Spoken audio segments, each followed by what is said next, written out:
بسم اللہ الرحمن الرحیم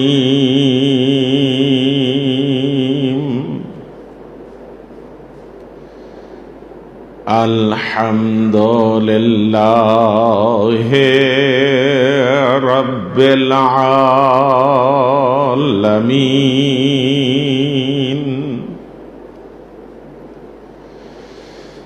الصلاۃ والسلام علی محمد المصطفى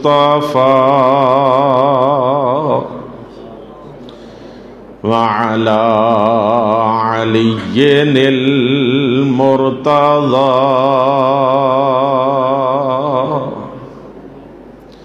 وعلى الصديقة الكبرى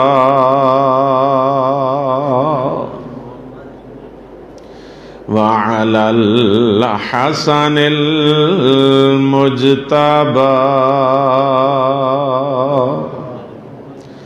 وعلى الحسين سيد الشهداء وعلى آله الطيبين الطاهرين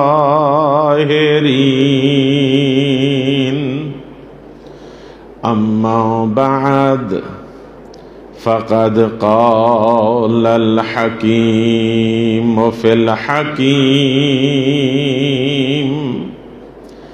بسم اللہ الرحمن الرحیم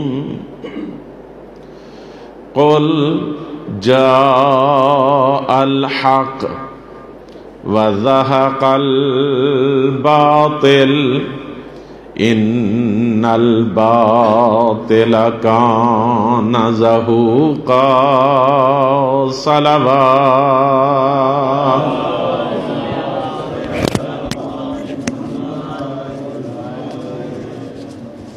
نعرہ تکبیر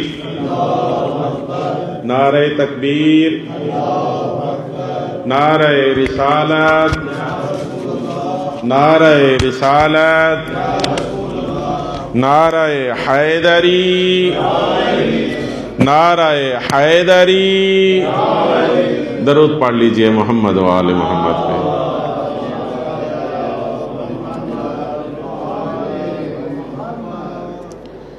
وہ اب بھی جواں سال ہیں مرضی خدا سے۔ لوگ سوال کرتے ہیں کہ کیا ولادت ہوگی؟ جواب دیا جاتا ہے نہیں، 255 ہجری میں ولادت ہو چکی۔ ظہور کب ہوگا؟ ابھی تو 1400 سال گزر چکے، کسی کو علم نہیں ہے کب ہوگا، فقط خدا جانتا ہے۔ تو کہنے والے نے کہا جو اتنا بوڑھا ہو وہ کیا انقلاب لائے گا جس کا اتنا جو ایجڈ ہو؟ اس کے جواب میں شاعر نے یہ جو 2 مصرے کہے ہیں، وہ کہتا ہے اب بھی جواں سال ہے مرضی خدا سے۔ وہ اب بھی جواں سال ہے مرضی خدا سے جو عمر میں دنیا سے کئی سال بڑا ہے۔ چھپنے کے لیے پردے کا محتاج نہیں وہ، پردہ تو زمانے کی نگاہوں پہ پڑا ہے۔ درود پڑھ لیجئے محمد و آل محمد پہ۔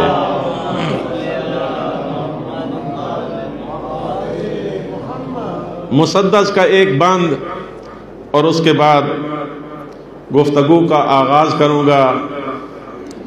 جہاں میں دین خدا کا نظام آج بھی ہے، جہاں میں دین خدا کا نظام آج بھی ہے، صداقتوں کا وہی فیض عام آج بھی ہے، فضا میں شور درود و سلام، آج بھی ہے خلیفہ کوئی نہیں اب امام۔ جہاں میں دین خدا کا نظام، آج بھی ہے صداقتوں کا وہی فیض عام، آج بھی ہے فضا میں شور درود و سلام، آج بھی ہے خلیفہ کوئی نہیں اب امام، آج بھی ہے وارث، توجہ چاہتا ہوں آخری دو مصروں پہ، وارث اسد قلعہ گیر زندہ ہے، وارث اسد قلعہ گیر زندہ ہے، سقیفہ مر چکا لیکن غدیر۔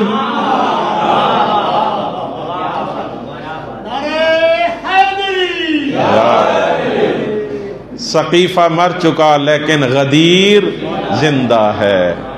عزیزان محترم، صاحبان علم و تقوی، ارشاد ہو رہا ہے پروردگار کا، قل اے نبی کہہ دیجئے، جاء الحق، حق آ گیا، بس جیسے ہی حق آیا، زہق الباطل، کل ہی میں نے آپ کی خدمت میں عرض کیا تھا، زہقا ہے، ذہبا نہیں ہے۔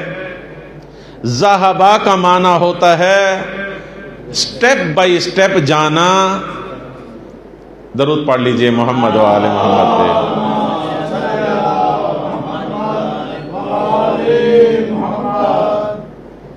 جیسے ہم آتے ہیں اس کو کہتے ہیں جاء، جب جاتے ہیں عربی میں اسے کہتے ہیں ذہبا، وہ گیا۔ تو جانا جو ہوتا ہے وہ قدم بقدم ہوتا ہے، سٹیپ بائی سٹیپ ہوتا ہے، خوب قدم بقدم، یہ ہم عرف میں کہتے ہیں، وگرنہ گاڑی پہ بھی جو جا رہے ہوتے ہیں وہ بھی سٹیپ بائی سٹیپ ہی جا رہے ہوتے ہیں۔ لیکن ذہبا تو یہی ہے، ذہقا کا معنی یہ نہیں ہے۔ ذہقا قدم بقدم جانے کو نہیں کہتے، سٹیپ بائی سٹیپ جانے کو نہیں کہتے، بلکہ حق کے طلوع ہوتے ہی باطل کے نابود ہونے کو ذہقا کہتے ہیں۔ حق کے آتے ہی باطل نابود ہو جائے گا۔ پھر خدا تحلیل کرتا ہے کہ وہ نابود کیوں ہوگا؟ ان الباطل، بے شک باطل، کانا زہوقا، باطل کی جو مینوفیکچرنگ ہے، جو بائی ڈیزائن ہے، وہ خدا کے حکم سے ایسا ہے کہ وہ ہے ہی جانے کے لیے، نابود ہونے کے لیے، بائی فالٹ ایسا ہے۔ توجہ ہے یا نہیں ہے؟ بائی فالٹ باطل ایسا ہے کہ وہ یہاں رہنے کے لیے نہیں آیا، جانے کے لیے آیا ہے۔ پھر دنیا کو یہ باطل گمراہ کیوں کرتا ہے؟ توجہ چاہتا ہوں، باطل ہوتے ہوئے کسی کو گمراہ نہیں کر سکتا۔ باطل گمراہ تب کرتا ہے جب باطل کے ساتھ حق مکس ہو جائے۔ باطل گمراہ کب کرتا ہے؟ جب اس کے ساتھ تھوڑا سا حق مکس ہو جائے، تھوڑا سا حق ہو، تھوڑا سا باطل ہو۔ کیا یہ میری تحلیل ہے؟ نہیں، یہ ہمارے اور کائنات کے آقا اور مولا علی ولی کی تحلیل یہی ہے۔ نہج البلاغہ میں میرے آقا فرماتے ہیں کہ کیسے باطل لوگوں کو گمراہ کرتا ہے۔ میرے آقا نے حق اور باطل کی تقسیم نہیں کی نہج البلاغہ میں۔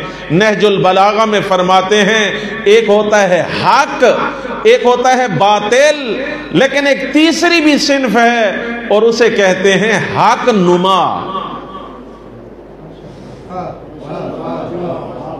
توجہ چاہتا ہوں وہاں، حق نما یعنی جو حق ہے نہیں لیکن دکھنے میں کیا نظر آتا ہے؟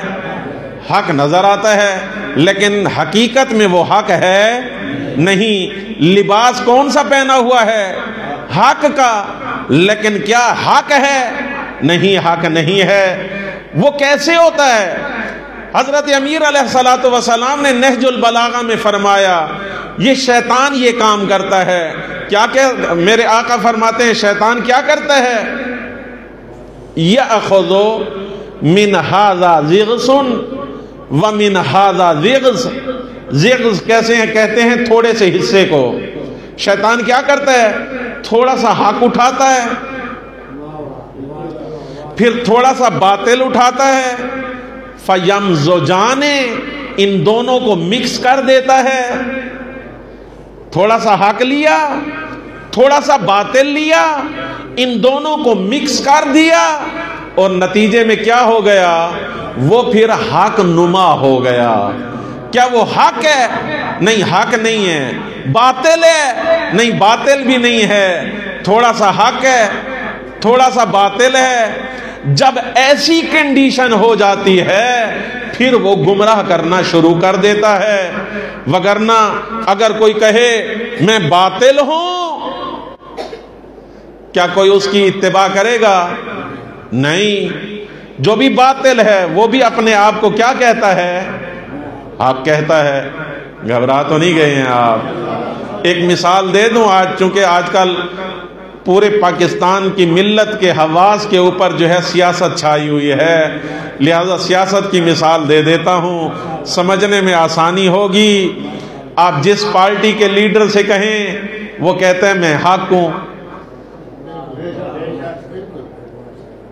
توجہ ہے یا نہیں ہے؟ میں نام کسی کا نہیں لیتا، کبھی مجلس امام حسین علیہ السلام میں سیاسی گفتگو بھی نہیں کیا کرتا، چونکہ یہ خالص عبادت ہے۔ توجہ چاہتا ہوں عزیزان محترم، فقط ایک مثال کے طور پہ سمجھانے کے لیے، حق اور حق نما کو سمجھانے کے لیے مثال آپ کی خدمت میں عرض کر رہا ہوں۔ آپ نے ایک لیڈر سے کہا، اس نے کہا بے شک میں باہر چلا گیا ہوں لیکن حق میں ہوں۔ دوسرے نے کہا ارے آپ تو جواب نہیں دے سکے کسی کو، اتنی کرپشن کی۔ کہا نہیں، وہ کرپشن نہیں تھا، وہ میرا حق تھا، کیونکہ حق میں ہوں۔ توجہ ہے یا نہیں ہے؟ جو کہتا ہے یہ جو عہد و پیمان ہوتے ہیں، ایگریمنٹ ہوتے ہیں، یہ کوئی قرآن کا لفظ ہوتے ہیں؟ مرضی آئی تو مان لیا، مرضی آئی تو نہ مانا۔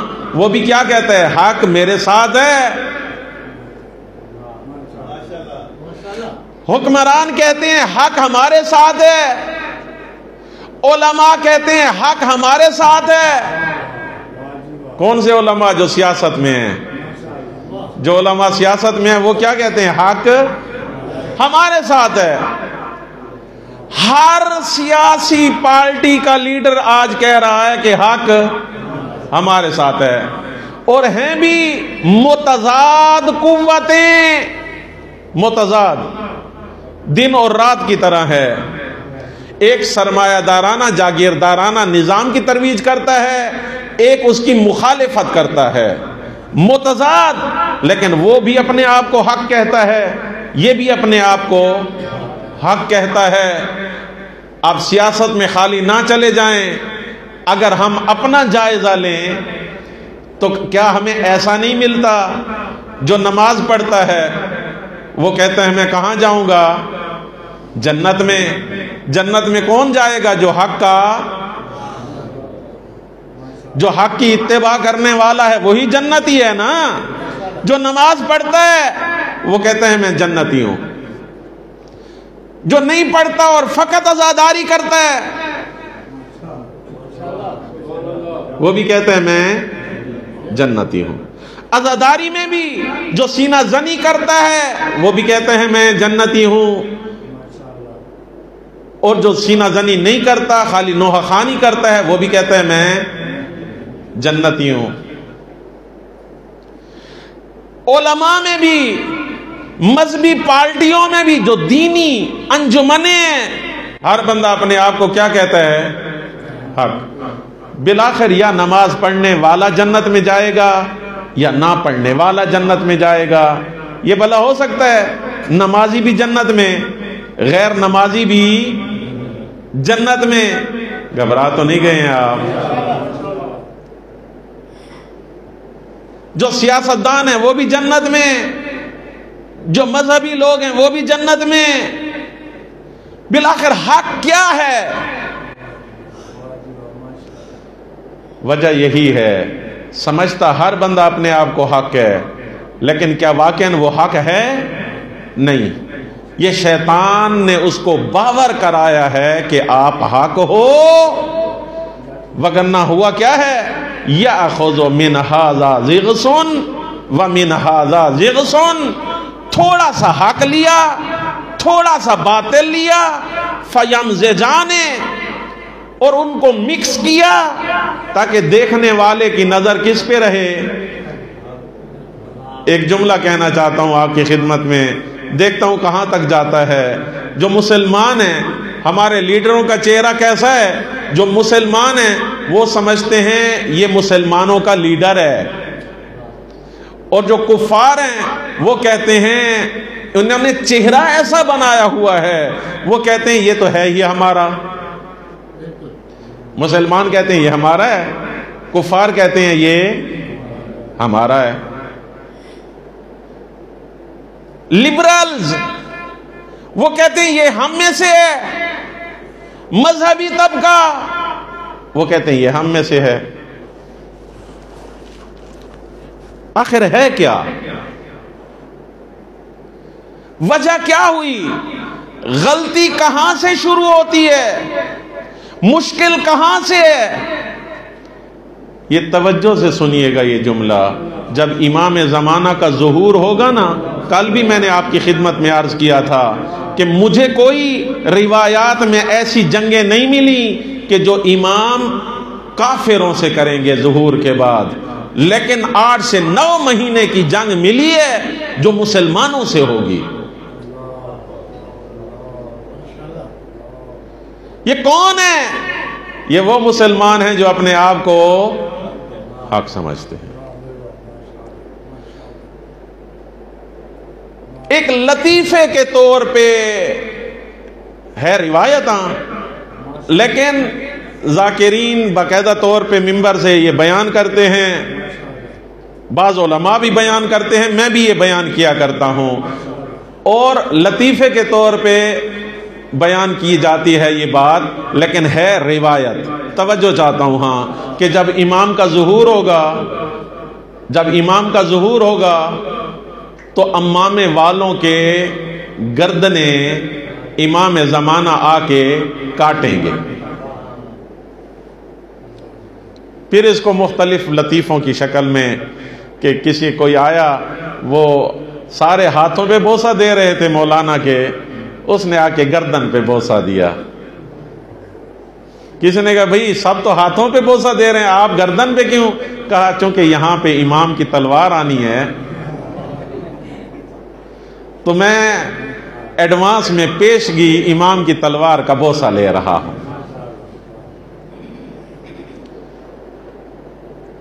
یہ لطیفہ نہیں ہے، حق ہے۔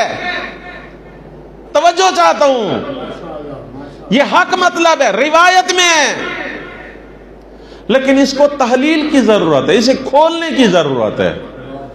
امام جو رؤوف ہے، امام جو کریم ہے، امام جو رحیم خدا کا نمائندہ ہے،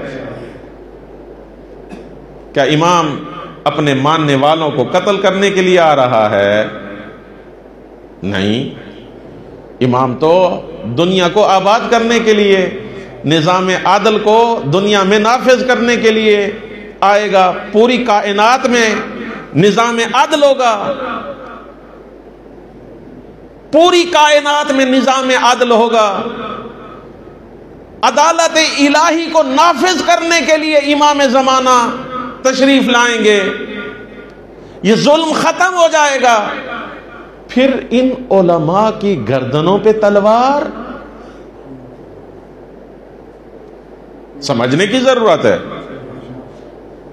امام کا قول حق ہے، امام کا فرمان سر آنکھوں پہ، شیعیان آل محمد امام کے فرمان کو ایسے مانتے ہیں جیسے قرآن کو مانتے ہیں.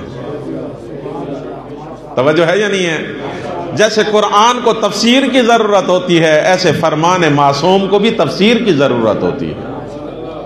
تفسیر کیا ہے اس فرمان کی؟ کیا ایسے لوگوں کو، جی یہ جو لوگ ہوں گے نا یہ ہوں گے باطل، حق نما ہوں گے، لباس جس کا جو بھی ہو اپنی اپنی دکانیں چلا رہے ہوں گے. جب امام آئیں گے اور دین مبین پیش کریں گے سب سے پہلے لوگوں کو گمراہ یہ علماء کریں گے. امام کے مقابلے میں انہیں وادار کر کے لے آئیں گے. کیوں؟ کیونکہ ان کے کاروباری چیلنجز پیش آ جائیں گے. اور آپ کو پتہ ہے کاروبار ایسی چیز ہے اگر اس میں چیلنج آ جائے، اس کو کوئی اگر ہٹ کرنا شروع کر دے. میں نے جب شروع میں آیا تھا باہر سے، میں لاہور سے، تو ایک مسجد میں نے دروس شروع کیے. اور اسی طرح کی ظاہر سی بات ہے ہم گفتگو شروع سے ایسے ہی کرتے ہیں کہ تجارت، عزاداری کو تجارت سے جدا کیجئے اگر مخلص ہیں عزاداری کے ساتھ. اگر آپ چاہتے ہیں مشن امام حسین علیہ الصلوۃ والسلام کی حفاظت تو تجارت کو عزاداری سے جدا کریں. ایک صاحب تھے انہیں غصہ آ گیا، جب میں نہیں تھا تو اس نے میرے خلاف تقریر ہی جاڑ دی. اور کیا کہا کہ کیا مٹی کھا کے جیے ہم، مٹی کھا کے جیے ہم. خدا کی قسم ہم ماننے والے کس امام کے ہیں؟ کل میں نے آپ کی خدمت میں عرض کیا تھا قبلہ خاور صاحب، زیارت کا نام ہے زیارت آل یاسین امام زمانہ کی. جو بھی دعاؤں کی کتاب ہے اس میں جا کر دیکھ لیجئے. اور زیارت آل یاسین میں یہ جملہ امام مبین نے امام زمانہ کی بارگاہ میں پیش کیا ہے اور کہتے ہیں السلام علیکہ یا باب اللہ و دیان دینہ. سلام ہو آپ پہ اے اللہ کے دروازے.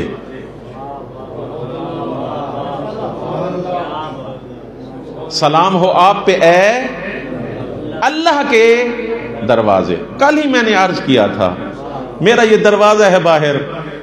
جب کوئی چیز آنی ہوتی ہے اس گھر میں کہاں سے آتی ہے؟ اس دروازے سے آتی ہے. جو چیز بھی یہاں سے جانی ہو وہ بھی اس دروازے سے جانی ہوتی ہے. اور امام ہے اللہ کا دروازہ، امام ہے اللہ کا دروازہ. اس کا معنی پتہ ہے کیا ہے؟ جو بھی خدا کی بارگاہ میں جائے گا امامت سے گزر کے جائے گا، اور کائنات میں جو کچھ آئے گا وہ بھی امامت سے ہو کے آئے گا.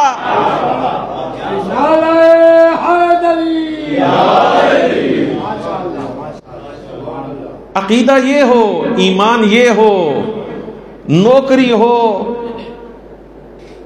آل محمد کی، اور انسان کے ذہن میں ہو کہ مٹی کھا کے جئیں گے.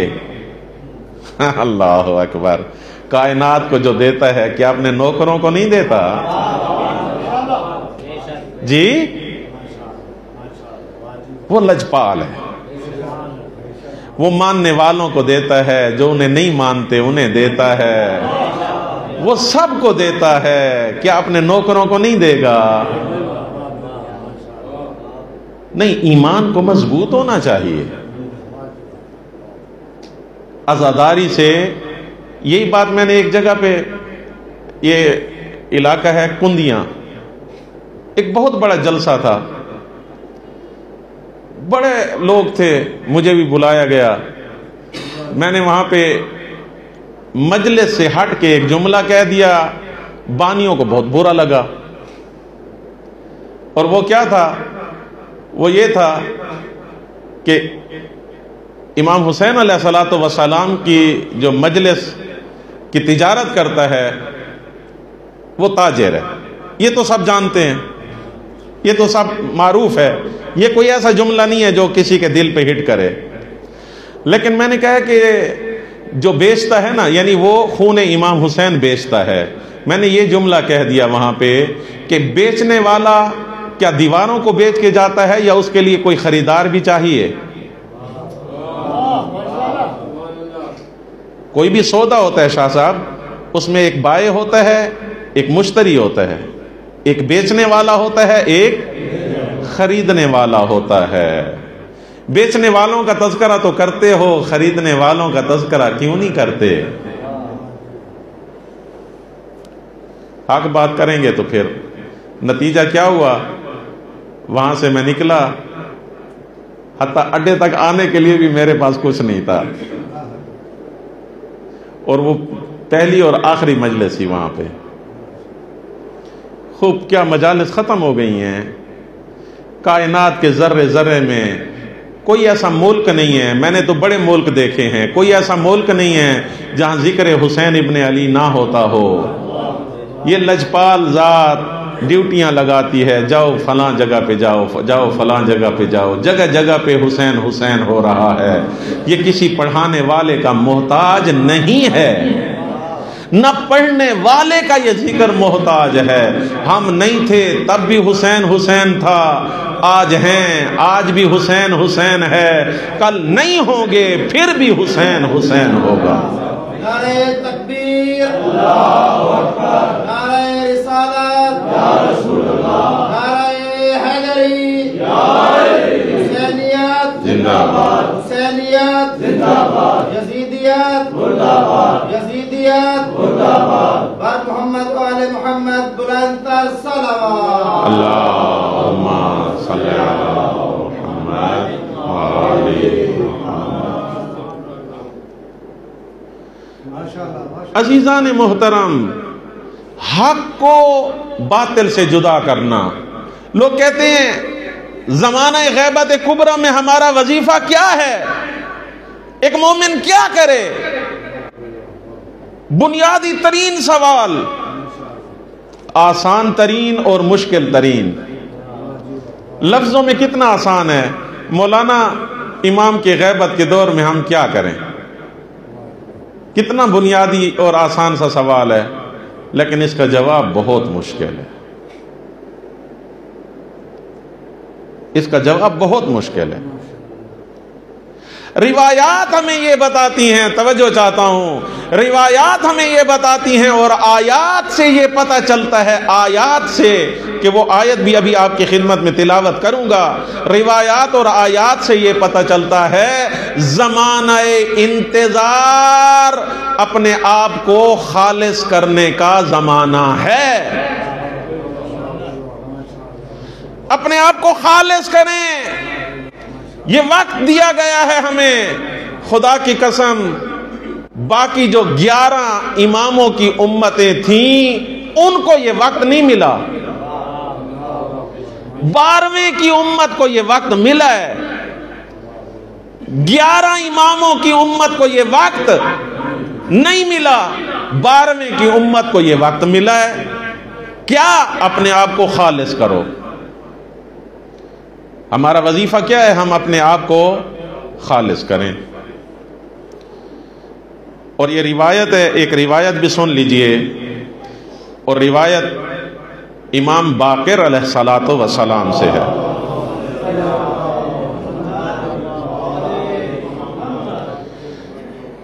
مولا قسم نہ بھی کھائیں تو امام ہے نا، وہ تو ضروری نہیں ہے کہ قسم کھائیں تو ہم ان کی بات مانیں. ویسے تو ہم آپس میں جو بات کرتے ہیں، اگر کسی کو منوانی ہو بات اور زور دینا ہو کہ یہ یقیناً یقیناً یقیناً ایسا ہی ہے، اور اس کو منوانا ہو تو کیا کرتے ہیں؟ قسم کھاتے ہیں. اچھا، قسمیں بھی کئی قسم کی ہوتی ہیں. ایک مرتبہ کہتے ہیں آپ کی قسم، ایک مرتبہ کہتے ہیں آپ کے سر کی قسم، ایک مرتبہ کہتے ہیں علم حضرت عباس علمدار علیہ الصلوۃ والسلام کی قسم، ایک مرتبہ کہتے ہیں امام بارگاہ کی قسم، مسجد کی قسم، پھر کہتے ہیں قرآن کی قسم. توجہ ہے یا نہیں ہے؟ سب سے بڑی قسم کون سی ہے؟ اس کو کہتے ہیں اللہ کی قسم. سب سے بڑی قسم کون سی ہے؟ اللہ کی قسم، وہ بھی واللہ، لفظ جلالہ کے ساتھ. اللہ کی قسم. مولا فرماتے ہیں واللہ لتمحصن، پہلی قسم. دوسری واللہ لتمیزن، تیسری قسم واللہ لتغربلن حتی لا یبقى بینہم الا اندر. تین قسمیں اٹھائیں واللہ کے ساتھ. اللہ کی قسم، لتمحصن، خدا کی قسم تمہیں آزمایا جائے گا. توجہ ہے یا نہیں ہے؟ خدا کی قسم تمہیں آزمایا جائے گا، ہر حوالے سے آزمایا جائے گا.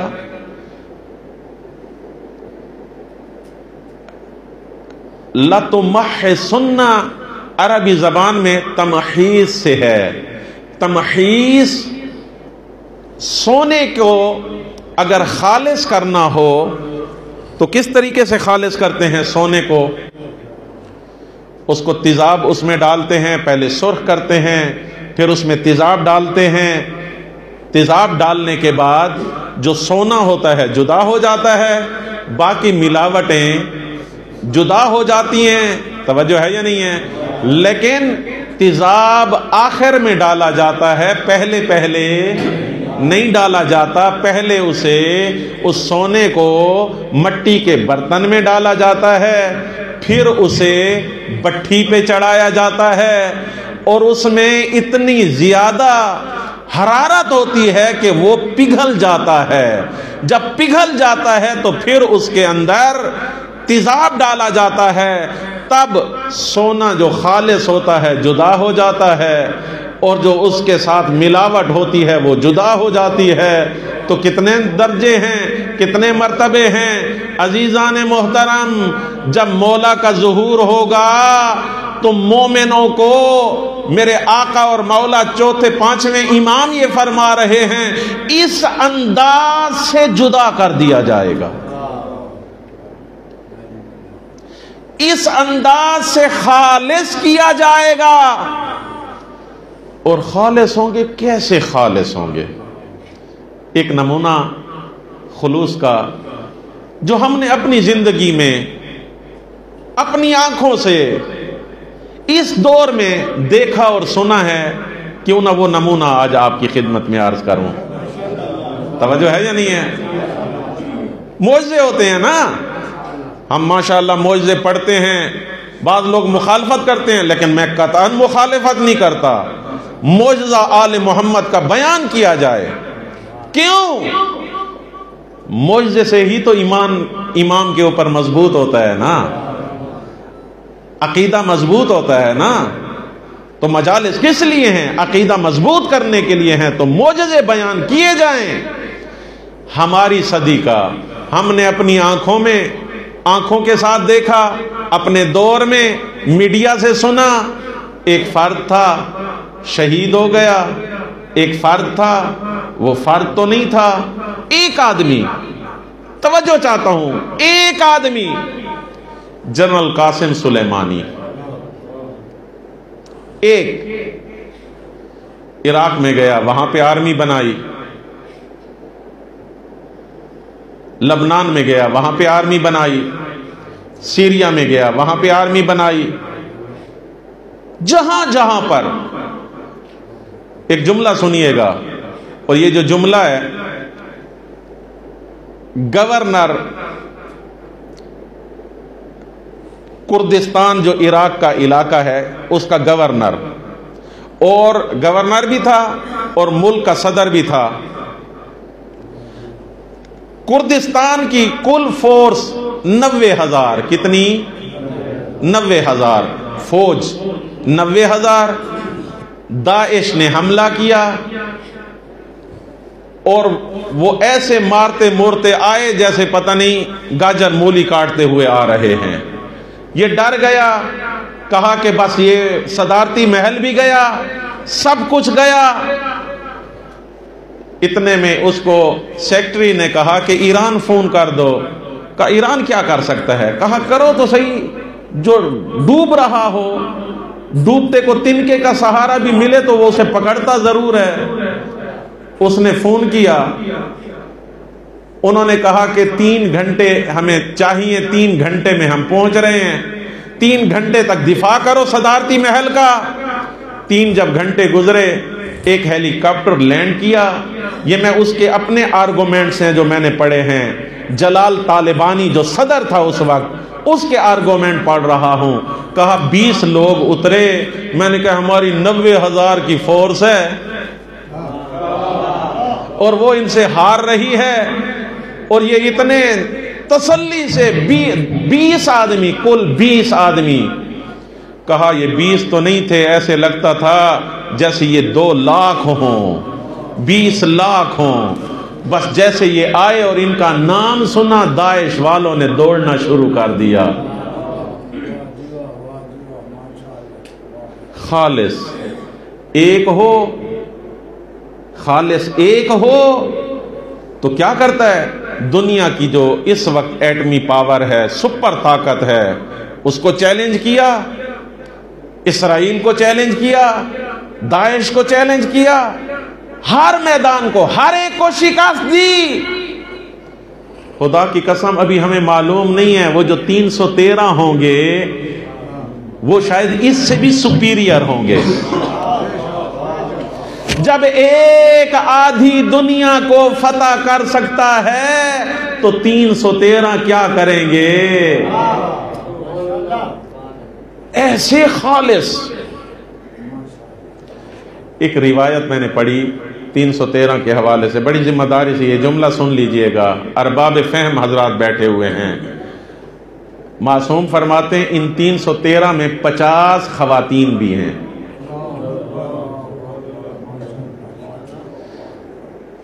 یہ نہیں ہے کہ 313 خالی لڑیں گے اور ہم بیٹھ کے بس واہ واہ کریں گے اور ان کے قصیدے پڑھیں گے اور ان کے لیے ہم شاباش اور کیا بات ہے اور کیا کہہ دیا اور یہ نہیں. 313 کمانڈر ہوں گے. اپنے آپ کو خالص کیجئے. زمانہ انتظار میں عزاداری خالص ہونی چاہیے. مجلس امام حسین علیہ السلام مشن کی خاطر ہونی چاہیے. اور مشن کیا ہے؟ ظہور. ایک جملہ، دامن وقت میں گنجائش ختم ہو رہی ہے. جب امام کا ظہور ہوگا تو عاشور کا دن ہوگا.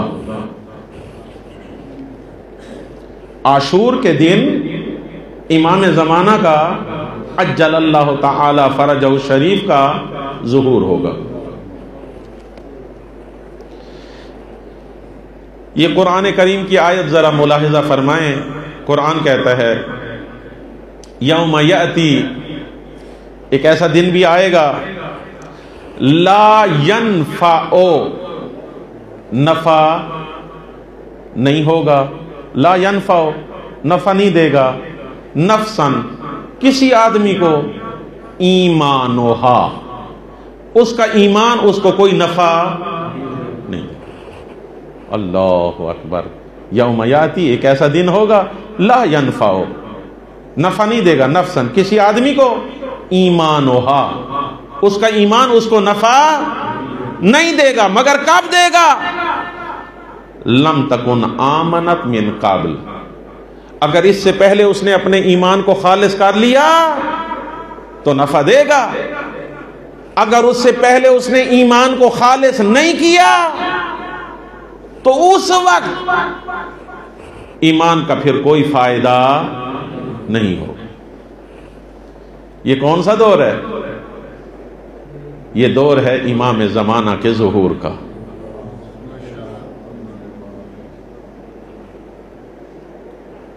حتیٰ روایت میں، اس آیت کے ضمن میں جو روایت ہے، معصوم فرماتے ہیں وَإِنْ آمَنَتْ مَا تَقَدَّمَ مِنْ آبَائِهِ، آبائے حضرت حجت کے اوپر لوگ ایمان رکھتے ہوں گے، لیکن جیسا ایمان مطلوب ہے، جو چاہیے وہ ان کے پاس نہیں ہوگا۔ ظہور عاشور کے دن، بہت توجہ چاہتا ہوں، ظہور عاشور کے دن اس وقت ایمان کوئی فائدہ نہیں دے گا۔ اس آیت اور اس روایت اور اس تاریخ کی حقیقت کو اگر میں ملاؤں نا تو مجھے ایک نتیجہ ملتا ہے، اور وہ نتیجہ بڑا جالب ہے۔ نتیجہ یہ ہے، عاشور میں اور ظہور کے، حضرت حجت کے ظہور میں ایک فرق ہے، ایک فرق ہے، اور وہ فرق کیا ہے؟ عاشور یعنی کربلا، تحریک امام حسین علیہ الصلوۃ والسلام۔ عاشور کے دن اگر کوئی معافی مانگ کے آ گیا تو حسین نے اسے آنے دیا۔ عاشور کے دن، ظہر عاشور کو بھی جو معافی مانگ کے آیا آ گیا، لیکن جب امام کا ظہور ہوگا پھر لا ينفع نفسا ایمانها، کسی آدمی کا ایمان اس کے لیے کوئی نفع نہیں دے گا، لم تکن آمنت من قبل، جب تک کہ اس سے پہلے وہ اپنے ایمان کو کامل نہ کر چکا ہو، مضبوط نہ کر چکا ہو۔ انتظار یعنی آمادگی، اپنے آپ کو آمادہ کرنا، اپنے آپ کو تیار کرنا، کس چیز میں؟ اپنے آپ کو خالص کرنا۔ ایمان ہے تو خالص ہونا چاہیے، حق ہے تو حق کے طرفدار بنے خالص طریقے سے، اس کے اندر کسی لغزش میں نہیں ہونے چاہیے، ان میں کوئی کجی نہیں ہونی چاہیے، ملاوٹ نہیں ہونی چاہیے۔ امام کا ظہور ایسا ہو، ہم نے اس امام میں رؤوف کا انتظار کر رہے ہیں، ہم منتظر ہیں امام کے، وہ منتظر ہے جس کا لوگ انتظار کر رہے ہیں۔ خدا کے لیے امام کی معرفت بڑھائیے، جنہیں پڑھنے کے لیے بلاتے ہیں آپ ان سے تقاضا کریں، اگر ذاکر ہے اسے کہیں مولا کا امام زمانہ کا قصیدہ ہمیں سنوائیں۔ امام کا تذکرہ لوگوں میں عام ہونا چاہیے، توجہ ہے یا نہیں ہے؟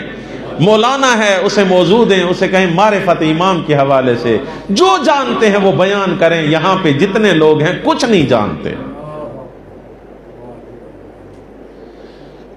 امام کا تذکرہ عام کریں، اسی سے تو پتہ چلے گا نا کہ جب وہ آئے گا تو کیسے آئے گا، ہم نے تیار ہونا ہے تو اپنے آپ کو کیسے تیار کرنا ہے۔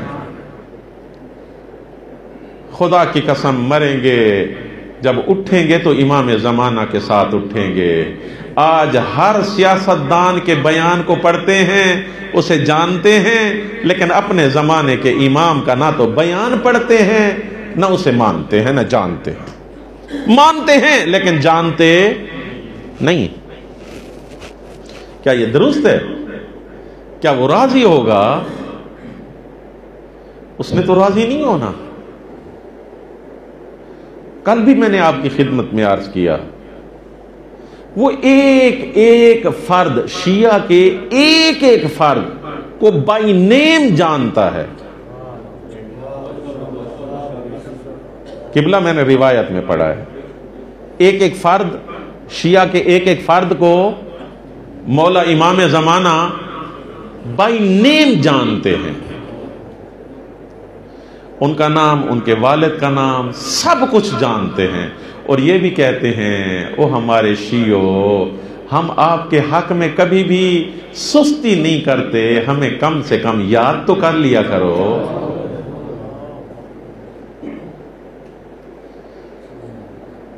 خدا کی قسم اگر یہ ہاتھ نہیں ہے تو کیا ہے؟ یہ معجزہ ہے امام کا۔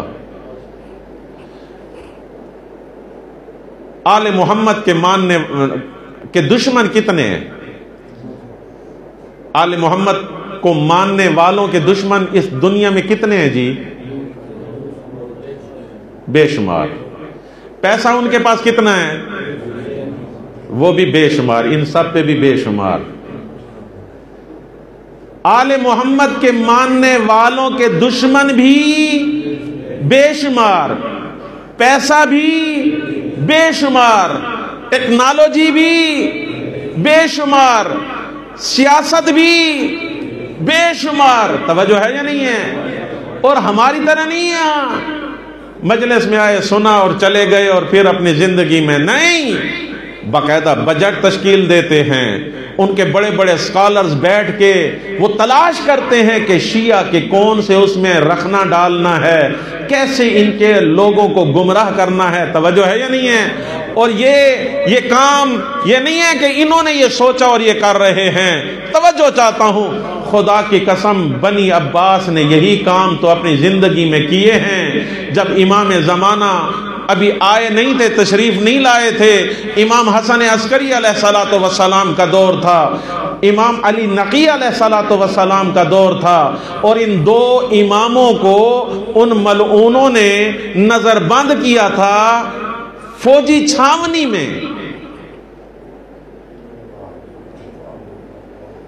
فوجی چھاونی میں. باہر کی سیاسی حالات کیا تھے؟ ذرا ایک روایت سنیں باہر کے سیاسی حالات کے.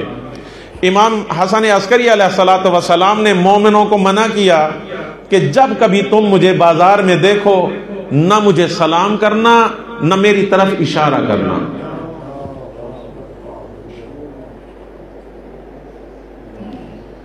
کیا فرمایا؟ جب بھی تم مجھے کسی بازار میں دیکھو کسی جگہ پہ نہ مجھے سلام کرنا نہ میری طرف اشارہ کرنا. کیوں؟ جو اشارہ کرتا تھا جاسوس پھیلے ہوئے تھے، اسے پکڑ لیتے تھے. بھئی تم ہر طرف اشارہ کر سکتے تھے، اس فرد کی طرف تم نے اشارہ کیوں کیا ہے؟ اس کا مقصد ہے تم شیعہ ہو، جاؤ اس کی گردن اڑا دو.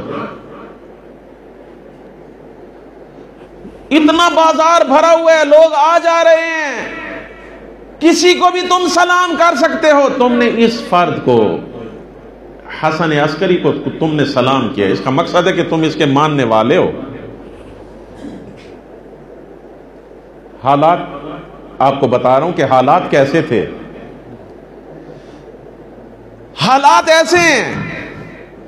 امام کا امت سے رابطہ کیسا؟ وہ کلا کے ذریعے، وکیل ہیں، ان کو بھی پتا تھا کہ وکیلوں کے ذریعے رابطہ ہے، لیکن ٹریس نہیں کر پا رہے تھے کہ وہ وکیل کون ہے. ٹریس نہیں کر پا رہے تھے. اب کیا سمجھتے ہیں آسان تھا اس دور میں امام کا وکیل بننا؟ آج ہم بڑے کہتے ہیں جناب عثمان سمری، جناب عثمان عمری، سمان کس کو کہتے ہیں؟ گھی کو. یہ جو وکلا تھے ان کی شان کیا تھی؟ آئے آ کے سامرہ میں آ کے بیٹھ گئے. جانتے تھے ہر طرف جاسوس ہی جاسوس پھیلے ہوئے ہیں، انٹیلیجنس کے نمائندے پھیلے ہوئے ہیں. انہوں نے کیا کرتے تھے؟ آ کے رہ گئے، اپنی زندگی گزار رہے ہیں، گھی کا کاروبار شروع کر دیا. لوگ دیکھ رہے ہیں، آ جا رہے ہیں، جا رہے ہیں. یوز ٹو ہونا 1 سال تک کچھ نہیں کیا سوائے گھی بیچنے کے. جب انہوں نے دیکھا کہ بھئی یوز ٹو ہو گئے، جاسوس دیکھتے عادی ہو گئے، اور وہ جو حساسیت تھی ختم ہو گئی. ایک مرتبہ اس نے کہا، امام نے، گھی چاہیے، اے گھی والے ادھر آؤ، مجھے گھی کا 1 کنستر تو دے دو. اس نے کہا یہ لے لیجئے، آپ لے لیجئے. کنستر دے کے واپس آ گئے. پیسے؟ جی پیسے تو چاہیے مجھے، پیسے دو. امام نے پیسے دیے. گھی کا وہ جو ڈبہ تھا وہ لے کے اندر چلے گئے. جتنے مومنوں کے خط تھے اس گھی میں تھے. جتنے مومنوں کے سوالات تھے اس گھی کے ڈبے میں، جو جاسوس ہیں ان کو پتہ ہی نہیں چل رہا، پھر واپس کیسے؟ لگتا ایسے ہے امام لکڑیاں بھی کاٹتے تھے، لکڑیاں کاٹ کے امام نے اپنے غلام کو دیا، جاؤ جا کر بیچ کے آؤ۔ غلام کو پتہ ہے کون خریدے گا، بڑا تنا، ایک مرتبہ لے کے جا رہا تھا، نیچے گرا، کسی وجہ سے جیسے بھی گرا نیچے، خشک لکڑی تھی، تھوڑا سا ٹوٹا، اس میں سے کچھ خط باہر نکل آئے۔ اس نے جلدی جلدی انہیں بند کیا اور جا کر عثمان سمان کو جا کر دے دیا۔ ادھر سے گھی کے ڈبوں میں، ادھر سے درخت کے تنوں میں، یہ ایکچوئل سفارت تھی اور وکالت تھی جو امام کے دور میں ہو رہی تھی۔ اس کے مقابلے میں بہت توجہ طلب یہ نقطہ ہے جو آپ کی خدمت میں عرض کر رہا ہوں۔ کیا آپ سمجھتے ہیں کہ وہ ایسے ہاتھ پہ ہاتھ خالی ٹریس آؤٹ کرنے میں لگے ہوئے تھے؟ نہیں، انہوں نے، خلیفے نے اپنی طرف سے نیک اور اچھے لوگوں کو امام کا وکیل معروف بھی کرایا ہوا تھا، تاکہ باہر سے جو لوگ آئیں، کتنے عذاب سے، مشکلات سے سمرہ اس دور میں کہ ہم امام کے وکیل سے ملنے جا رہے ہیں۔ 2 نمبر وکیل بھی موجود تھے۔ ایک نام آپ نے سنا ہوگا، جعفر کذاب، سنا یا نہیں سنا؟ امام علی نقی علیہ الصلوۃ والسلام کا بلا فصل بیٹا ہے، امام حسن عسکری علیہ الصلوۃ والسلام کا بھائی ہے، امام زمانہ کا چچا ہے، اور مولا کیا فرماتے؟ اسے خالی جعفر نہ کہا کرو، جب بھی کہو اسے کیا کہو؟ جعفر کذاب، جھوٹا۔ کیوں؟ اس کی وجہ یہ ہے کہ خلیفے کی طرف سے جو جاسوسی کے وکیل، جاسوسانہ وکیل تھے، ان میں سے ایک یہ بھی وکیل تھا۔ لوگوں کو ان پہ زیادہ اعتبار آ جاتا تھا، مشکلات سے ڈھونڈتے ڈھونڈتے، ایسے تو نہیں تھے نا کہ ایسے بورڈ لگا ہوا ہو، جہاں اشارہ کرنے میں ممانعت تھی، وہاں پہ کیا لوگ اپنے آپ کو تعارف کراتے ہوں گے؟ نہیں۔ اس میں جب مختلف شیعہ مشکل حالات سے گزرتے گزرتے گزرتے اپنے امام تک رسائی حاصل کرنے کے لیے کسی وکیل کے پاس پہنچتے تھے، اور جب کہا جاتا تھا یہ امام علی نقی کا بیٹا ہے اور امام حسن عسکری کا سگا بھائی ہے اور یہ ان کا وکیل ہے، تو لوگوں کو پھر اور کیا چاہیے؟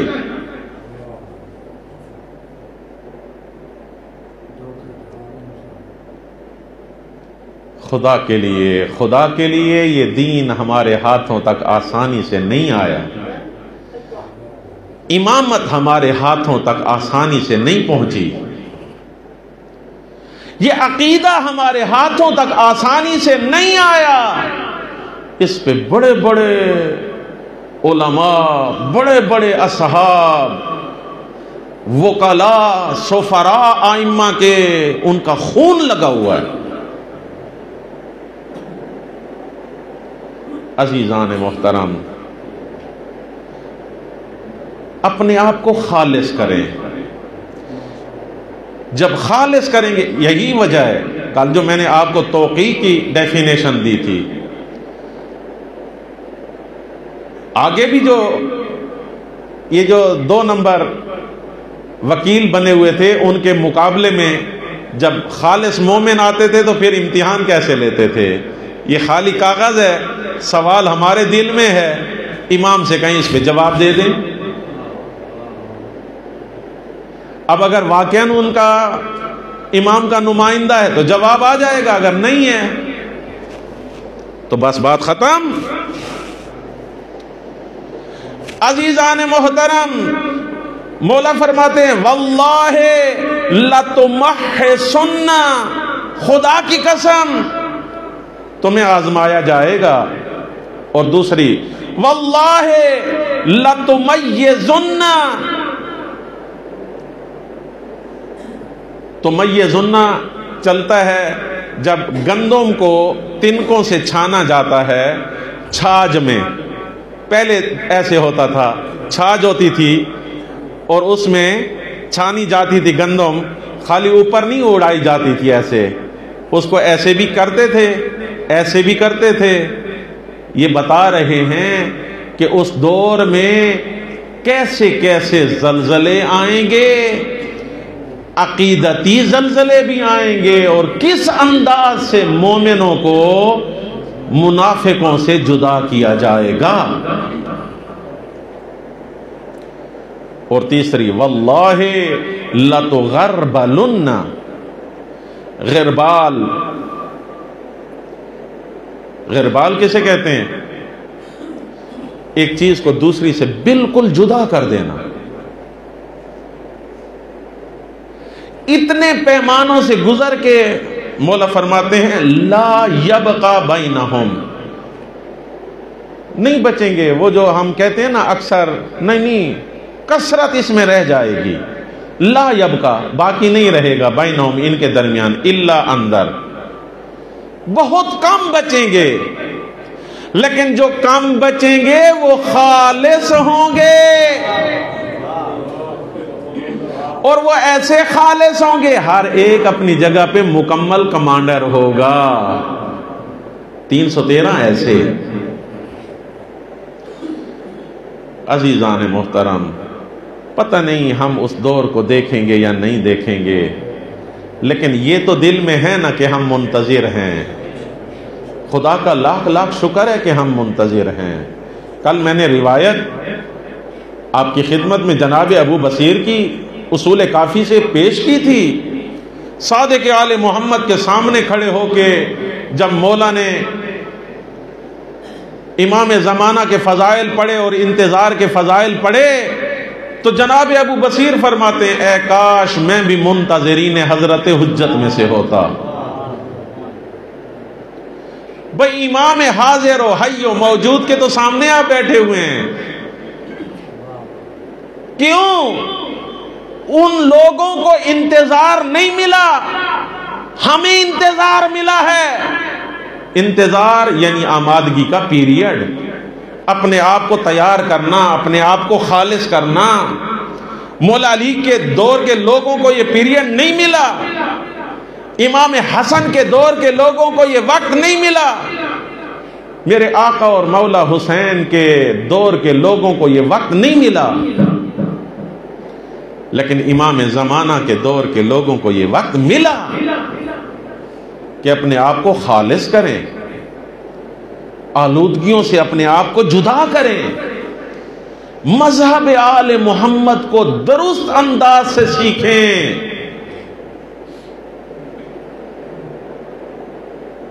اس کے مطابق عمل پیرا ہوں. عقیدہ ہے ہمارا رجعت کا. جتنے بھی شیعیان محمد و آل محمد ہیں ان کا ایک عقیدہ ہے، اور اس عقیدے کا نام کیا ہے؟ آخری جملہ رجعت.